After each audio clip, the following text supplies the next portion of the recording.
उपस्थित पवित्र आत्माओं, आप सभी प्राकृतिक चिकित्सा शिविर में भाग लेने के लिए विभिन्न प्रांतों से, अलग अलग शहरों से यहां देहरादून तपोवन आश्रम में पधारे हैं। आप सभी का फास्ट यानी कि उपवास चल रहा है। कल के जो आपके अनुभव थे वो थोड़ा तीखे तीखे थे, उसका हमने समाधान किया कि ऐसा क्यों होता है। आज हम फिर आपसे चर्चा करते हैं क्योंकि आज आपके उपवास का तीसरा दिन है। अभी हम चर्चा करते हैं। आपका नाम? कपिल देव विश्वकर्मा जी। कल की जो हालत थी और आज कैसी है? कल की हालत से आज अच्छी है, लेकिन सिर में दर्द है। और कोई समस्या? बाकी कोई दिक्कत नहीं है? ठीक है। सिर में दर्द यदि है तो सिर के दर्द का एक ही मेजर कारण है कि अंदर अभी भी मल जमा हुआ है और मल सड़ रहा है किसी भी रूप में, चाहे एसिड के रूप में, चाहे आंतों में जमे हुए मल के रूप में, आंव के रूप, किसी ना किसी रूप में मल अंदर सड़ रहा है। उसकी गैस आपके सिर की तरफ टकरा रही है, इस कारण से सिर दर्द हो रहा है। इसमें कोई घबराने की आवश्यकता नहीं है। अभी शुद्धि क्रियाएं होंगी, मिट्टी पट्टी एनीमा होगा तो उससे सफाई हो जाएगी, आराम मिल जाएगा। नींद अच्छी आई आपको? नींद बढ़िया आई। उपवास की जो जान है, उपवास की जो शक्ति है वह है नींद। ये जैसे मोबाइल डिस्चार्ज हो जाता है ना, इसकी बैटरी डिस्चार्ज होती है तो क्या करते हैं, इसको चार्जिंग करते हैं बिजली से। तो हमारे लिए नींद बिजली का काम करती है, शरीर रूपी बैटरी को चार्ज करती है, ये रिचार्ज कर देती है। नींद से ही रिचार्ज होती है। और जिन लोगों को नींद भरपूर नहीं आती है उनकी बैटरी देखो कैसे डाउन डाउन दिखाई देती है, आंखें भी सूजी सूजी सी है ना, चलने में दम नहीं, बात करने में दम नहीं, चेहरा पर उदासी उदासी, बड़ा विचित्र सा रहता है। तो कोई बात नहीं, बहुत अच्छा लगा।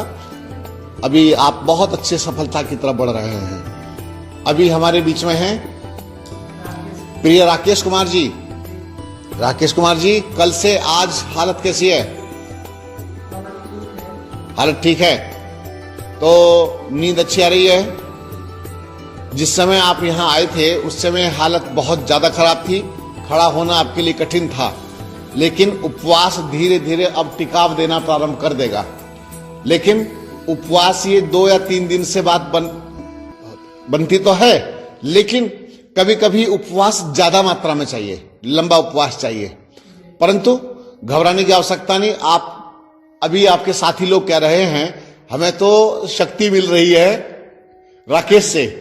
बोले राकेश बहुत धैर्यवान व्यक्ति है और ज्यादा चीचपड़ भी नहीं करता, ज्यादा चर्चाएं भी नहीं करता, चुपचाप शांत है और चेतना दिखाई दे रही है आज। इसकी आंखों पर देखिए आप ध्यान से, इसकी आंखों में आज चेतना है और दिन की अपेक्षा, और ज्यादा ढुलमुल भी नहीं हो रहा है। मतलब जैसे ही करता रहता था ना, ये सब कंधे से चढ़ा रहा था, अब ये सब भी नहीं हो रहा है। उपवास में शरीर एकदम शांति अवस्था में आना प्रारंभ हो जाता है फास्टिंग में, लेकिन इसकी जानकारियां पहले होनी चाहिए, किस अवस्था में करना चाहिए, कब करना चाहिए, क्यों करना चाहिए। ऐसे कई उदाहरण सुने होंगे आप लोगों ने, लोगों के बारे में कि वो केवल पानी पानी पर जिंदे हैं। सुना कभी? कोई एक महात्मा हुआ, मेरे ख्याल से वो महिला के वस्त्र पहनता था। अब सुना, उसको लोग माता जी बोलते। वो केवल पानी पानी पर, अब जीवित है या नहीं मुझे पता नहीं है, लेकिन वो पानी पानी पर उसने वर्षों बिताए, वर्षों, और एकदम स्वस्थ रहते हुए, ठीक रहते हुए, कुछ भी नहीं खाया उस व्यक्ति ने। पता नहीं पानी भी पीता था या नहीं पीता था, ये मुझे जानकारी नहीं है। केवल हवा पर रहा वो आदमी। तो इस तरह से भी जीवन चलता है, तो इसमें कोई घबराने की आवश्यकता नहीं है। लेकिन क्या होता है, एक व्यक्ति तो कितने वर्षों तक केवल हवा पर जीवित है, धूप से जीवित है, पृथ्वी तत्व से जीवित है, पृथ्वी तत्व यानी उसके स्पर्श से जीवित है। और एक व्यक्ति को 1 घंटा खाना लेट हो जाए, घर में 1 घंटे के लिए खाना लेट हो जाए तो घरवाली की खैर नहीं, घरवाली को उल्टा सुल्टा सुना दे, ये कोई तरीका है, खाना देर कर दिया, ये कर दिया, वो कर दिया। लेकिन आप एक सफर पर निकले हैं, आप एक ट्रैवल कर रहे हैं, यात्रा कर रहे हैं, आप एक गेम खेल रहे हैं, यहाँ पर ऐसा गेम खेल रहे हैं और इस गेम को आप खुद खेलते हुए देख रहे हैं और देख ही नहीं रहे हैं, उसमें आप खुद खेल रहे हैं। और इस गेम के आनंद पहले कैसे थे, अब कैसे हैं, अभी बढ़ते चले जाएंगे। हमारे सामने बैठे हैं हमारे प्रिय प्रदीप जैन। प्रदीप जी, आज आपकी अनुभूति कैसी है? मैं आज बहुत अच्छा महसूस कर रहा हूँ। बहुत अच्छा महसूस कर रहे हैं। मेरे को ऐसा लग रहा था कि मैं आगे नहीं कर पाऊंगा। अच्छा, सिर में भारीपन था, मुंह चिपचिपा रहा था आपका। मगर आज थोड़ा जो है, थोड़ा नहीं, आज बहुत कुछ मिल गया है और आगे मेरी जो है आगे इच्छा ऐसी कर रही है कि मैं भी फास्टिंग करूँ। फास्टिंग और बढ़ाएं अभी आगे, ठीक है। तो मैंने आपको पहले भी बताया था कि जब हम फास्ट करते हैं तो फास्टिंग के समय में इंटरनल ऑर्गन्स अपने आप एक्टिव होने शुरू होते हैं, एक्टिव होते हैं, सक्रिय हो जाते हैं और वे जो ग्रंथियां रस नहीं छोड़ रही थी वे रस छोड़ना प्रारंभ कर देती हैं। जो होती हैं रस स्राव ग्रंथियां, क्या नाम है? रस स्राव ग्रंथियां फास्टिंग के समय छोड़ना प्रारंभ कर देती हैं रस। जिनके मुंह सूख चुके थे आपकी गलत खान पान से, आपके अंदर जमे हुए गंदगी के कारण उनके मार्ग सूख चुके थे, वे भी जब अंदर से कचरा निकलना शुरू हो जाता है, क्योंकि शुद्धि क्रियाओं से हम आपके अंदर की सफाई कर रहे हैं और गंदगी को निकाल भी रहे हैं, आपको खूब धैर्य दे रहे हैं, पॉजिटिव रस आपके अंदर से बहने शुरू हो जाते हैं। आपके चेहरे पर भी आज बढ़िया ताजगी दिखाई दे रही है, बहुत अच्छी फ्रेशनेस है। केवल पानी पर होते हुए भी इस समय आप तरोताजा बैठे हुए हैं। मुझे भी आपको देख करके लगता है कि जैसे चेहरे पर किसी प्रकार की कोई थकान नहीं दिखाई दे रही है। आप एकदम सो करके उठे हैं, बढ़िया नींद लेकर के उठे हैं, बहुत बढ़िया। हाँ, अभी आपके साथी ने बताया कि आपका पेट भी बढ़िया साफ हुआ है। पेट बहुत अच्छा साफ हुआ है। पेट अच्छा साफ हुआ है। जब आप 2-3 से, यानी परसों भी नहीं खाया कुछ भी और कल भी नहीं खाया, 4 दिन से कुछ नहीं खाया है, तो ये अपने आप पेट साफ हुआ है। तो ये आया कहां से? बस वही अंदर से टूट रहा है। अंदर से टूट रहा है। जब मैंने एक बार ये डाला कि अंदर से ऐसा निकलता है, तो कुछ लोगों ने मेरे ऊपर नेगेटिव कमेंट किए। आप तो ऐसा समझते कि अंदर गटर बन गया है हमारे। अब उस बच्चे को, उस व्यक्ति को ये पता ही नहीं है कि तेरे अंदर गटर ही है, गटर ही है, क्योंकि वो गटर तुम्हारी आंतों में भरा पड़ा है, तुम्हारे आमाशय में गटर भरे पड़े हैं। इसी कारण से तुम्हारे अंदर ढेरों रोग भरे पड़े हैं और ये वो रोग हैं, ये वो गटर है जिसका समाधान किसी के पास भी नहीं है। आपको मेरी बात अटपटी लगी होगी, मैंने कहा किसी के पास भी नहीं है। आप कहेंगे कि नहीं, बड़े बड़े वैद्य बैठे हैं, वैद्यों के पास समाधान है। मैं आपको सही बता रहा हूं, वैद्य अगर उस गटर को साफ करने के लिए कोई दवाई देंगे, वो सारी की सारी दवाइयां कैसी होती? गरम। और जितना भी पेट को सफाई करने के लिए, जब पेट सफाई करने के लिए दवाई दी जाती हैं, वो दवाइयां ऊपर जमे हुए मल को तो निकाल देती हैं, लेकिन अंदर जो लेयर्स जमी पड़ी हैं उनको नहीं तोड़ पाती। इसको सही मान लीजिए आप लोग। और खुश्की और बढ़ा देती हैं, वे अंदर ड्राइनेस बढ़ जाती है, तो वो अंदर जो मल है वो चिपका ही रहता है। तो इसीलिए मैं पूरे दावे के साथ कहा करता हूं कि ये अभी तक आप लोग अपने साथ गलत कर रहे थे, लेकिन आज एक ऐसे ट्रैक पर चले हैं, ऐसे बढ़िया रास्ते पर चल पड़े हैं जिसमें आपको प्रैक्टिकल साक्षात अनुभव हो रहे हैं। बहुत अच्छी बात है। प्रदीप जी, मैं आपको बहुत बहुत बधाई देता हूं आपकी सफलता के लिए। और हमारे पास बैठे हमारे नफीस भाई। नफीस, क्या हाल है आपका? आज तो मैं बहुत अच्छा महसूस कर रहा हूँ जी। तो नींद भी बहुत अच्छी आई। क्या बात है? कल पूरा दिन उल्टी का मन रहा। हाँ, मतलब ऐसा लगता था कि जैसे वो उल्टी होगी। हाँ। और 2-3 बार कल वमन भी किया मैंने, पानी पी के। ठहरिए, आपने बताया कि आपको उल्टियां सी लगती रही, कल दिन भर बेचैनी होती रही, बहुत परेशानी होती रही और आपने पानी पी करके उल्टियां भी की हैं शायद। खूब खट्टा कड़वा निकला होगा और गले में जलन भी हुई होगी, गला जल गया होगा, दुख रहा होगा। क्यों? जब अंदर से एसिड निकलता है ना, आप ये एसिड किसे कहते हैं? तेजाब।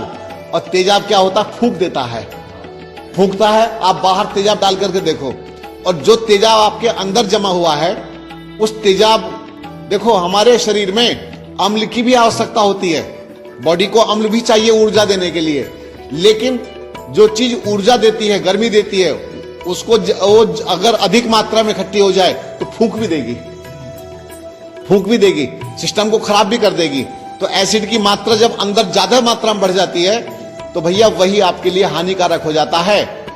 आपका मुंह चिपचिपा होता है इसलिए क्योंकि अंदर जो रेशा है, रेशा कफ का, वो आपके दांतों के आसपास आके ऐसे चिपचिपा करता है, चिपचिपा सा होता है, ऐसे चिपकता है। जी सही कह रहे हैं। ये एकदम, क्योंकि मैं तो अनुभव है इस चीजों के, ऐसे चिपकता है, लेकिन वो गलत नहीं हो रहा है। रोगी जो इलाज करवा रहे हैं वो सोचेंगे लो मेरे तो एक रोग नया बढ़ गया। अरे बाबले, रोग बढ़ने गया है, रोग निकल रहा है, रोग निकल रहा है। तो नफीस की कल जीभ भी लाल थी, कल इनकी जीभ भी लाल थी, बढ़िया सफेद से लाल हो गई है। बहुत अच्छा, आप अच्छी तरह सफलता की तरफ बढ़ रहे हैं नफीस। ये कलाओं को सीखना है और खुद सीखें, औरों को भी सिखाएं, एक अच्छे ट्रैक पर लोगों को लेकर चलें, इससे लोगों का भला होगा। हमारे बीच में बैठे हैं भगवान दास जी। जय भगवान जी। जय भगवान जी, आप गुजरात से आए हैं, आपका हाल क्या है? कल से जो है ना अच्छा महसूस हो रहा है। कल से अच्छा महसूस हो रहा है? कल तो आपने हथियार डाल दिए थे पूरे। हौसला हुआ है आज, और नींद भी अच्छी आई है बहुत बढ़िया। कल से। तो इन्होंने कल हथियार डाल दिए थे कि भाई मेरे बस की बिल्कुल भी नहीं है, बहुत कमजोरी आ रही है, मुझे अपने घर भी जाना है। वह सच तो ये है, अगर आपको ये छूट दे दी जाए, मैं आपके मन की बता रहा हूं कि आप भरपूर ट्रीटमेंट करके जाओ, पूरा घर की चिंता मत करो, टिकट की चिंता मत करो, टिकट का हो जाएगा। आप अभी चिंता निश्चिंत होकर के बिल्कुल वापस जुट जाओगे। अब जो मैं कर रहा हूं इसे तो पूरा करके ही जाऊंगा। सच है, क्योंकि आपके दिमाग में टेंशन होगी टिकट की भी, आपके समय कई सारे ऊहापोह चल रहे होते हैं। अरे यार, मैं यहां से बीमार सा गया तो मैं रास्ते में कैसे जाऊंगा, कैसे सफर करूंगा, तो ये मस्तिष्क में कई सारी बातें चल रही होती हैं। चलो, बहुत अच्छी बात है। तो इस तरह से आप लोग अपने को स्वस्थ बना रहे हैं उपवास के माध्यम से, और हम आपसे बिल्कुल लाइव चर्चा कर रहे हैं, आपके हालचाल पूछ रहे हैं। एक तो ये होता है कि जब हम अपनी ओर से स्वतंत्र बोलते हैं, क्योंकि हमें जानकारी है उसकी भी, हमने बहुत सारे खेल अपनी आंखों के सामने देखे हैं। आज हम आपको सामने बिठा करके आपसे डायरेक्ट चर्चा करके समाधान करने का प्रयास कर रहे हैं। तो कल आपका ये काम हुआ है। जय भगवान जी, कल आपने क्या किया, हमने आपको शहद दिया है, शहद और गर्म पानी, क्योंकि जब आपसे नहीं टिका जा रहा था, आपको वीकनेस ज्यादा मात्रा में बढ़ रही थी, तो हमने आपके फास्ट को तोड़वाना ही उचित समझा। क्यों? आपके मस्तिष्क की जो अवस्था थी उसके अनुसार ही हमें कुछ करना पड़ा। देखो, हम एक ही बात कहते हैं बार बार, आपका धैर्य आपको चिकित्सा के ऊंचे शिखर पर चढ़ा देगा। आपका पेशेंस उस शिखर तक लेके जाएगा जिस शिखर की आप कल्पना भी नहीं कर सकते। बहुत बड़ा लाभ मिलने वाला है, बहुत बड़ी शक्तियां आपको प्राप्त होंगी। एक बात और, मैंने आपको पहले ही कहा था कि उपवास सीधे सीधे परमात्मा से जोड़ता है। ये बात इस समय आपके मन की जो चंचलताएं थी वो शांति की तरफ आ गई होंगी मेरे विचार से। हाँ जी। ऐसा है या नहीं है? काफी जो चंचलता थी, हमारे जय भगवान जी बहुत बोलते थे, तो ये सच है और इस बात को ये स्वीकार भी करते हैं। तो जय भगवान जी, आपकी वाणी में थोड़ा सा नियंत्रण बढ़ा होगा, आपके मस्तिष्क में नियंत्रण बढ़ रहा होगा। मैं और बताता हूं कि मैं स्वयं भी जब गुरु जी के पास आया था तो बहुत बोलता था। बोलता मैं अभी भी हूं, पर मंच पर। अब मैं मंच पर ज्यादा बोलता हूं। क्यों? मेरा काम है ये, आप लोगों को जगाना। अगर मैं मौन हो जाऊंगा तो मेरी बात को कौन कहेगा? तो मैं काफी बोलता था और गाने बहुत गाया करता था, भजन भी गा लिया करता था और गाने बहुत गाता था, गाने का बड़ा शौकीन था। मेरे गुरुजी ने देखा कि ये तो है तो अच्छा लड़का, लेकिन बोलता बहुत है, तो उन्होंने क्या कर दिया, मेरी आवाज को मौन कर दिया। मेरा 11 दिन का मौन करवा दिया, और मौन करवाया तो उसमें बड़े झंझट हुए मेरे साथ में। उसकी चर्चा मैं अभी नहीं कर रहा हूं, मैंने अपने कई कुछ व्याख्यानों में की है उसकी चर्चा। उसके बाद मेरे सामने कच्ची कच्ची चीज खाने की कुछ उस टाइप की उन्होंने मुझे नाप तोल करके आपके लिए तैयार कर दिया, और ऐसा नाप तोल करके तैयार किया कि आज परमात्मा की कृपा से शारीरिक और मानसिक लगभग सभी समस्याओं का समाधान मेरे पास में है। इतना आप लोगों के लिए मुझे उन्होंने, मेरे गुरुजी का आशीर्वाद है, उन्होंने तैयार मुझे कर दिया। एक बड़ी बात और देखें, कोई व्याख्यान ऐसा जाता होगा जिसमें गुरुजी की चर्चा ना आती हो। मेरे गुरुजी पूज्यपाद श्रद्धेय महात्मा जगदीश्वरानंद जी महाराज, मेरठ पांचली, मैं उनका ही दत्तक पुत्र हूं, मैं उनका शिष्य हूं।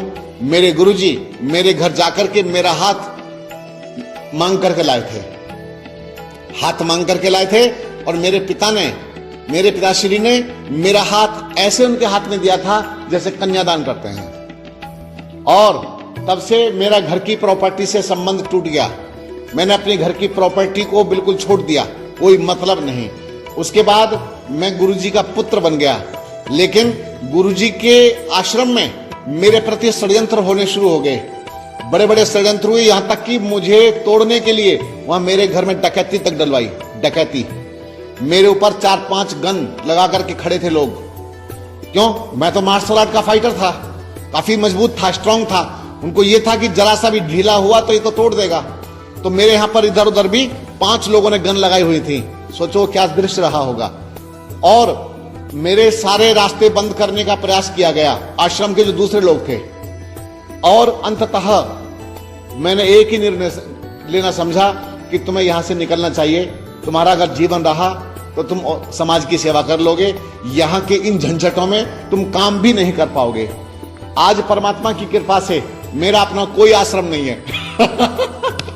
परमात्मा के आशीर्वाद से मेरा कोई आश्रम नहीं है, परंतु सारा जहां मेरा है, सारा संसार मेरा हो चुका है। निरोग भारत पूरे संसार में फैल रहा है। कितने देशों में लोग इसको सुन रहे हैं और इससे लाभ उठा रहे हैं। मुझे कितना आश्चर्य होता है, ऑस्ट्रिया से एक फोन आया कि गुरुजी मैं बहुत बड़ा फैन हूं आपका और ऑस्ट्रिया से बोल रहा हूं। मैंने कहा भैया ऑस्ट्रेलिया से? बोले नहीं ऑस्ट्रिया। मैंने कहा अच्छा जी। बोले मैंने आपका ये देख देख करके, यूट्यूब देख करके मैंने अपने को ठीक कर लिया। बोले मैं थोड़ा कदम भी पैदल नहीं चल पाता था, मेरा सांस फूलना शुरू हो जाता था। बोले अब मैं कई किलोमीटर बिना इनहेलर, बिना पंप के आगे घूम करके आता हूं, और मैंने यहां बहुत सारे अंग्रेजों को ठीक कर दिया आपका वीडियो देख देख करके। तो ये कितनी बड़ा गुरुजी का आशीर्वाद है, कितनी बड़ी सफलता की बात है ये। आपको भी अच्छा लगता होगा।